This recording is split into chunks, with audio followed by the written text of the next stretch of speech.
നമസ്കാരം. മലയാളി വാർത്ത ഇൻസൈഡിലേക്ക് സ്വാഗതം. കേരള കാർഷിക സർവകലാശാലയിൽ കൃഷി മന്ത്രി നൽകിയ പേര് തള്ളി ഗവർണർ നടത്തിയ VC നിയമനം അന്തിമം. ഗവർണർക്കെതിരെ കോടതിയെ സമീപിക്കാൻ സർക്കാർ ഒരുങ്ങിയാലും വിജയിക്കാൻ കഴിയില്ല.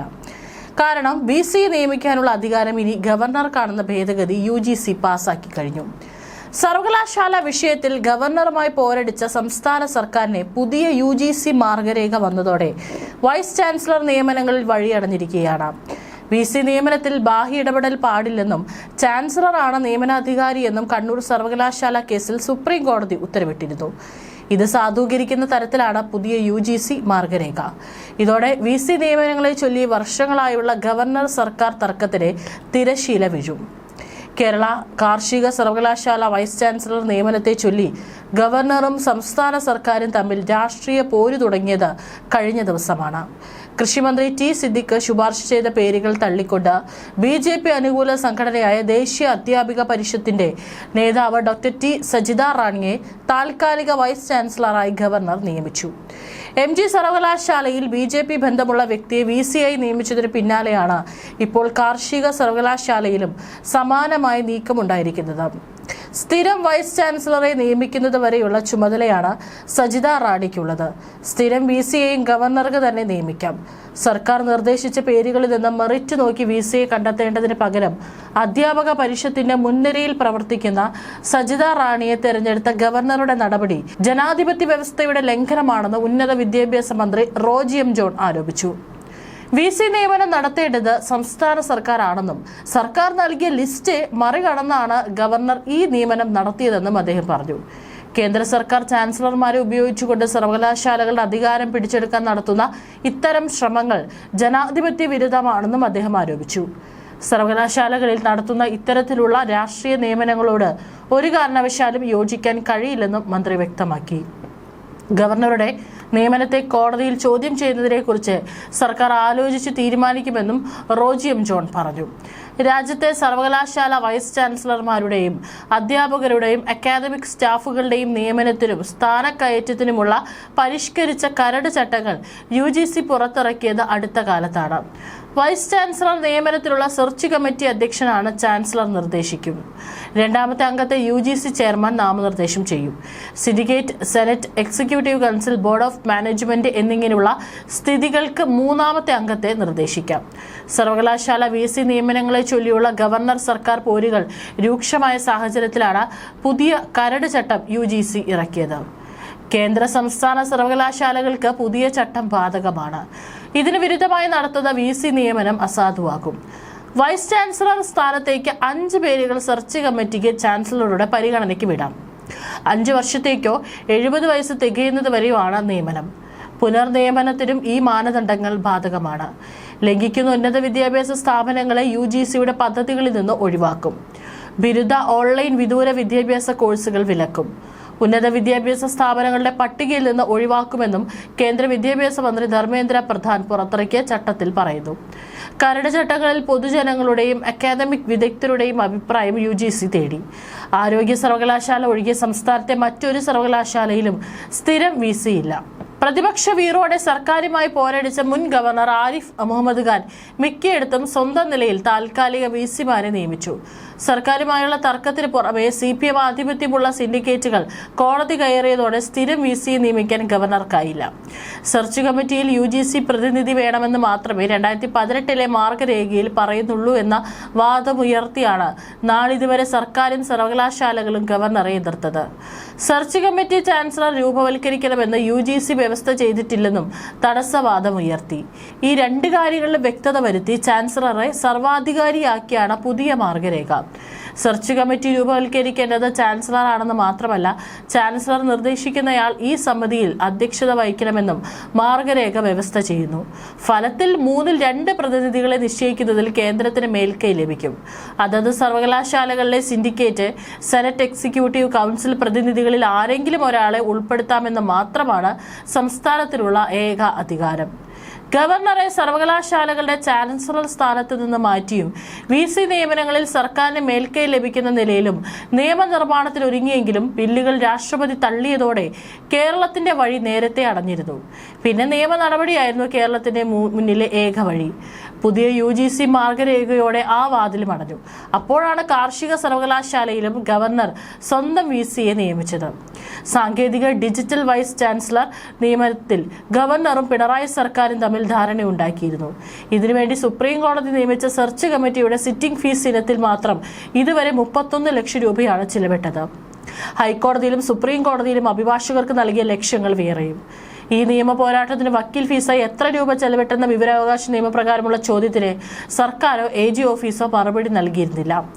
ഉന്നത വിദ്യാഭ്യാസ മേഖലയുടെ ഉന്നമനമല്ല, താല്പര്യമുള്ളവരെ നിയമിക്കണമെന്ന നിർബന്ധമാണ് ഇതുവരെ കാര്യങ്ങൾ വഷളാക്കിയതെന്നും ഒത്തുതീർപ്പോടെ വ്യക്തം.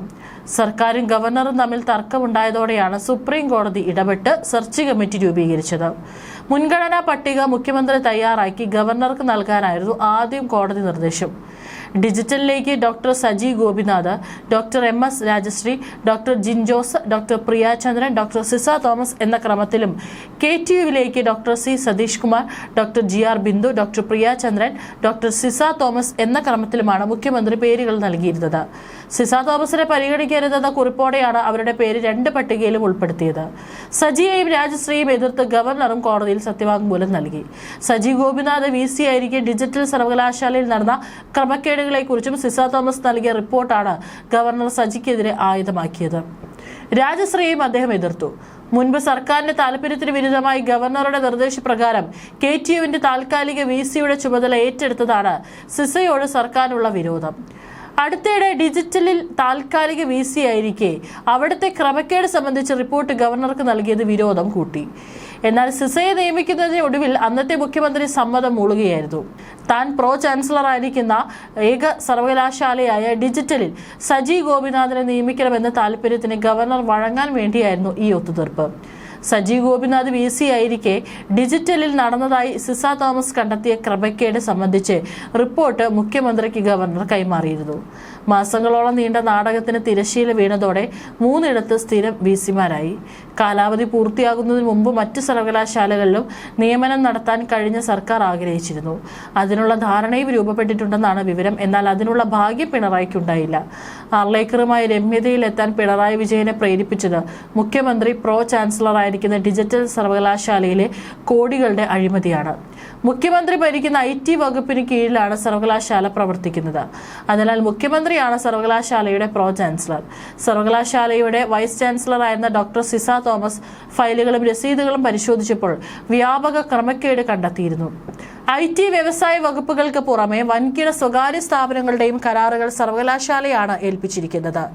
അത് സർവകലാശാല നേരിട്ട് നിർവഹിക്കാതെ മറ്റു പലർക്കും മറിച്ചു വിൽക്കുകയാണ് ചെയ്തുകൊണ്ടിരിക്കുന്നത്. സർവകലാശാലയിലെ ഫാക്കൽറ്റിയും കരാറുകൾ എടുക്കുന്നവരും തമ്മിൽ അവിശുദ്ധ ബന്ധമുണ്ട്. സർവകലാശാലയിലെ ഫാക്കൽറ്റികളിൽ പലർക്കും സ്വന്തമായ IT കമ്പനി ഉണ്ടെന്നും ഡോക്ടർ സിസ തോമസ് കണ്ടെത്തി. പലതിന്റെയും പേരിൽ വ്യാജ രസീതുകൾ സർവകലാശാലയിൽ ഹാജരാക്കിയിട്ടുണ്ട്.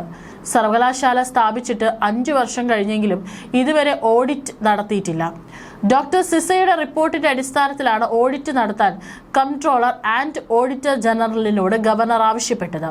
ഈ പശ്ചാത്തലത്തിലാണ് മുഖ്യമന്ത്രി പിണറായി വിജയൻ ഗവർണറെ കണ്ടത്. കാരണം സർവകലാശാലയിൽ ഓഡിറ്റ് നടത്തിയാൽ കള്ളി വെളിച്ചത്താകുമെന്ന് മുഖ്യമന്ത്രിക്ക് നന്നായി അറിയാം. പണ്ട് കിഫ്ബിയിലും ഇതായിരുന്നു സർക്കാരിന്റെ കളി. ഓഡിറ്റ് നടത്താൻ സമ്മതിച്ചില്ല. ഡിജിറ്റൽ യൂണിവേഴ്സിറ്റിയിൽ എന്ത് നടന്നാലും അത് മുഖ്യമന്ത്രിയുടെ അറിവോടെയായിരിക്കും. മുൻ IAS ഉദ്യോഗസ്ഥൻ M ശിവശങ്കറിന്റെ ആശീർവാദത്തോടെയാണ് ഡിജിറ്റൽ യൂണിവേഴ്സിറ്റി ആരംഭിക്കുന്നത്.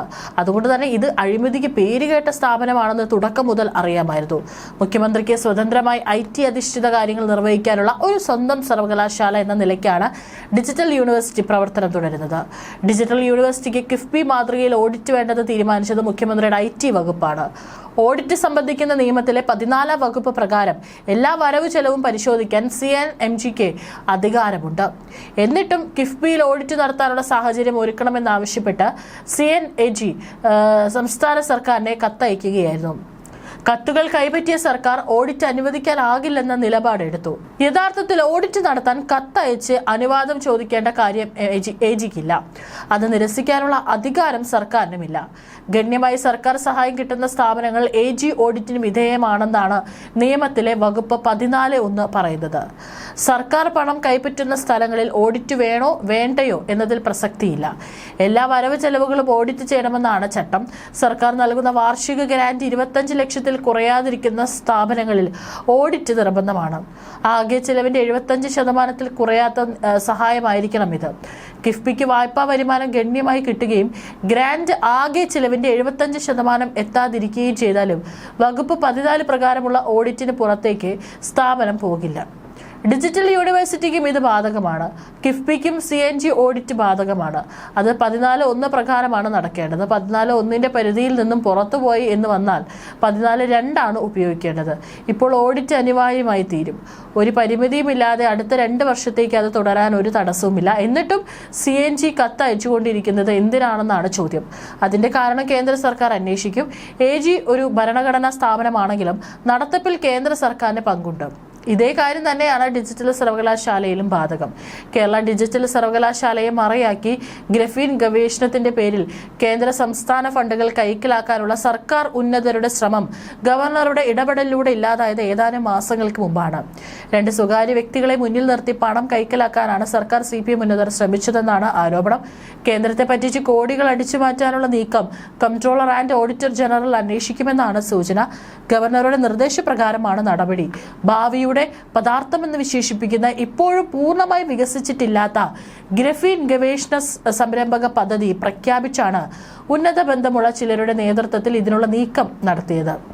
വ്യക്തികളിൽ കേന്ദ്രീകരിച്ചാണ് നീക്കങ്ങൾ ആരംഭിച്ചതെങ്കിലും സംസ്ഥാന വ്യവസായ വകുപ്പ് പദ്ധതി ഏറ്റെടുത്തതോടെ കൂടുതൽ വിശ്വാസ്യത കൈവരിക്കുകയായിരുന്നു. രാജ്യത്തെ ആദ്യ ഗ്രഫീൻ ഗവേഷണ കേന്ദ്രം എന്ന നിലയ്ക്ക് ഏറെ കൊട്ടിഘോഷിച്ചാണ് കേരളം ഈ പദ്ധതി പ്രഖ്യാപിച്ചത്. ഡിജിറ്റൽ സർവകലാശാലയ്ക്കൊപ്പം ടാറ്റ സ്റ്റീൽ സഹകരിക്കുമെന്ന് വൻ പ്രചാരണമുണ്ടായെങ്കിലും പിന്നീട് ടാറ്റ സ്റ്റീൽ പദ്ധതിയിൽ നിന്ന് അപ്രത്യക്ഷമാവുകയായിരുന്നു. ഉഡായിപ്പ് കണ്ടുപിടിച്ചത് കാരണമാണ് ടാറ്റ പിന്മാറിയതെന്ന് പറയപ്പെടുന്നു.